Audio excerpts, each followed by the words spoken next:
Hello, we are Group 8 and our societal health issue for Nurse 4121 is about the opioid crisis.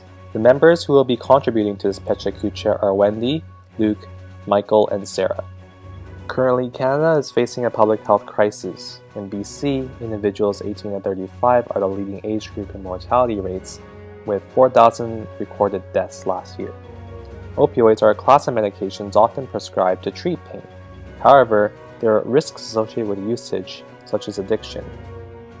This is especially the case for individuals and families living in rural areas who are at higher risk for non-prescription opioid use due to the social determinants of health. These are the living conditions that can influence health, such as education and employment. Due to inequalities, rural residents such as indigenous populations experience issues around mental health and substance abuse. Not to mention, the First Nations Health Authority reports that Indigenous residents of BC are 5 times more susceptible to opioid overdose and 3 times more likely to experience death from opioid use when compared to non-Indigenous residents. Currently, the federal government has implemented drug policies around treatment, prevention, harm reduction, and enforcement. However, these policies may not directly address those living in rural areas. The inability for rural residents to access health services therefore poses as a pertinent health challenge for populations living in those areas.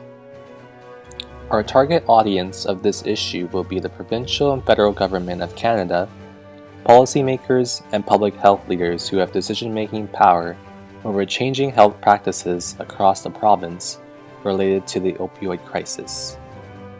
The federal government can distribute more healthcare funding to the provincial government of BC, whom will allocate more budget to health authorities that addresses the rural population. These individuals can develop policies that implement changes to the opioid crisis that reflects the needs of rural communities. This will address the opioid crisis at the societal level or greater. A combination of initiatives to address policies, harm reduction services, and health services should be advocated for by BC health professionals in order to bring awareness toward the opioid crisis and increasing funding towards telehealth services.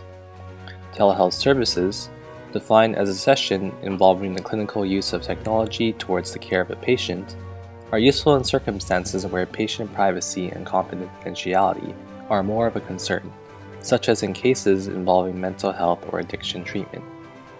Specialty services like addiction counseling and psychiatric consults are available through telehealth, which are necessary in rural communities.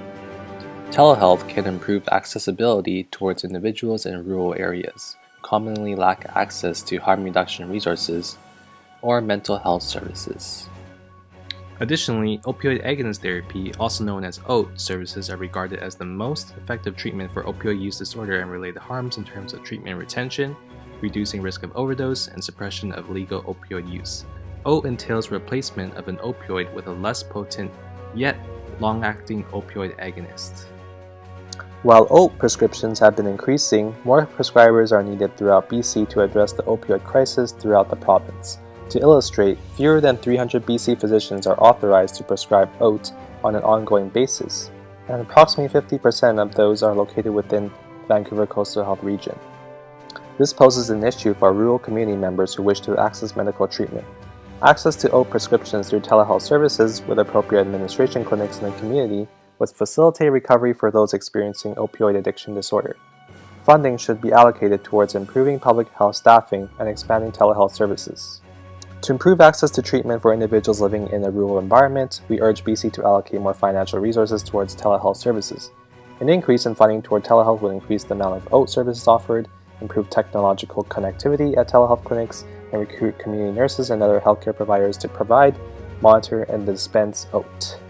The government should also consider evaluating alternate care models for OAT, which could include developing a comprehensive provincial telehealth program or information line to improve access and education to persons accessing OAT.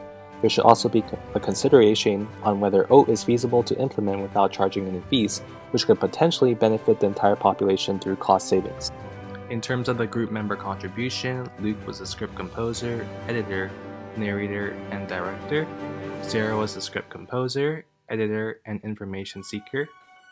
Wendy was the script composer, image finder, and video editor assistant. And Michael was the information contributor, video editor, and image finder. As a group, we learned about the importance of telehealth and how this approach to healthcare can help minimize access barriers for individuals in a rural setting. For example, despite long distances, one-to-one discussion and education between healthcare providers and clients are now possible. This reduces resources that clients might spend when accessing services. Our group has also learned the importance of political activism in nursing practice. Nurses' role as an advocate can be practiced in the political arena and community at large. According to the CNA, this is also aligned with the nurse's professional obligation to influence public health policy.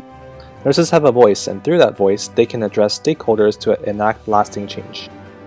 To summarize, the opioid crisis is becoming a growing health concern associated with high rates of morbidity and mortality.